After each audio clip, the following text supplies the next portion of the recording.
Paano maging confident Pinoy? Tip number 8. Kung hirap ka maging confident, ito ang sasabihin ko sa'yo. And medyo masakit to, pero kailangan mo lang talaga marinig to. Minsan, hindi naman ikaw yung problema. Ang problema is yung environment mo. Kwento ko lang, nung first job ko, call center agent ako. Nagtawag ako for 2 years nangongolekta ng utang ng credit card. Yung first week ko, nilipat ako ng TL ko sa tabi ng magagaling magtawag. Yung mga confident mag-English, yung mga mabibilis mag-isip, at yung walang takot sa phone.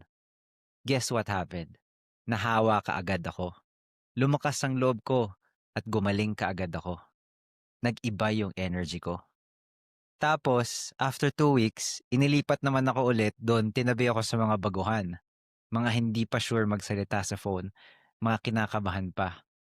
And guess what happened? Nahawa din ulit ako sa kanila. Pero nahatak ako pababa.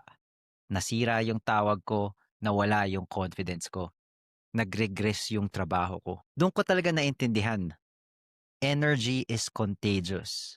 Confidence is contagious. The truth is, everything is energy first. Energy cannot be created or destroyed. Palipat-lipat lang siya from one form to another. And tayong mga tao, you are energy.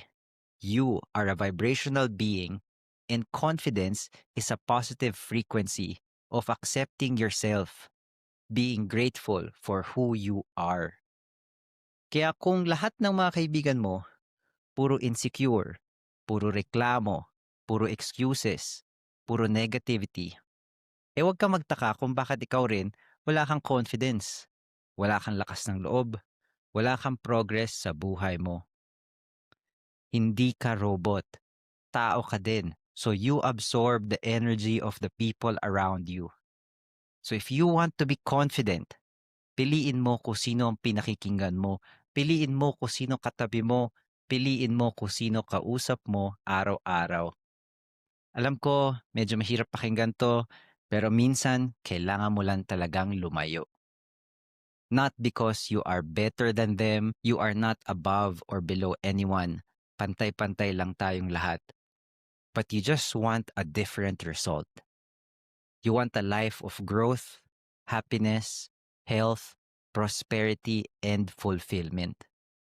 If you surround yourself with people na hindi naniniwala sa sarili nila, paano ka maniniwala sa sarili mo?